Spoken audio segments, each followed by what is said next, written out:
មេមកហើយយកកូនទៅលាក់លាក់នៅឯណាលាក់ក្បាលដំណេកពេលក្រោកពីដេកងន់រត់តងតា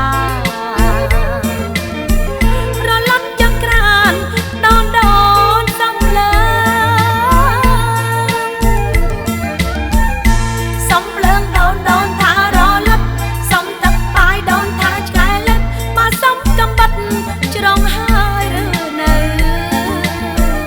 អាត្រៀតជិបជ្រៅកាន់កាពីទូគេមកហើយស្រែកសួរពីក្រៅសួរសំកូនមកអើពុកមិនអោចាប់បានកូនក្រោយប៉ាំងកូនក្រមុំ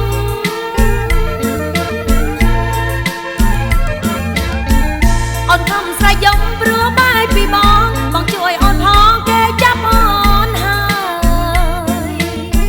ចង់បានអូនវិញបដូរនឹងកូនខ្លែងលេងចាប់កូនខ្លែងក្រោមច័ន្ទឬខ្លាលេងកូនខ្លែងបដូរយកសង្សារជនជាតិកាមេរ៉ាល្បាយពីបុរាណឆ្នាំថ្មីខែភ្លឺគេលេងកំសាន្តសប្បាយគ្រប់ប្រាណស្រែកហូរភ្ញៀវភ្ញា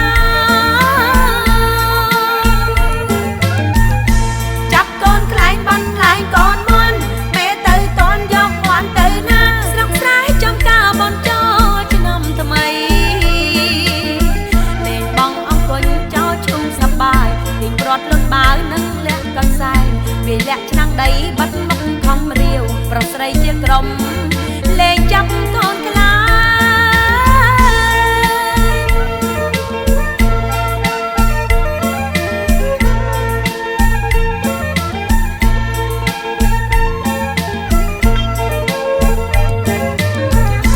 ចាប់កូនក្រោយប៉ាកូនក្រមុំអូនខំស្រែកយំព្រោះបាយពីបងជួយអូនផងគេចាប់អូនហើយចង់បានអូនវិញបដូរនឹងកូនខ្លែងចាប់កូនខ្លែងក្រោមច័ន្ទឬខ្លាលេងកូនខ្លែងបដូរយកសង្សារ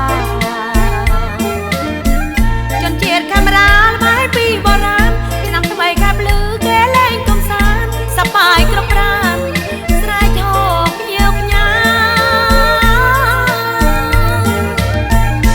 ចាប់កូនខ្លែងបានខ្លែងកូនមួនមេមកតនយកពាន់ទៅណាប្រញាប់ឆាប់រាតងខ្ញុំពីក្រោយ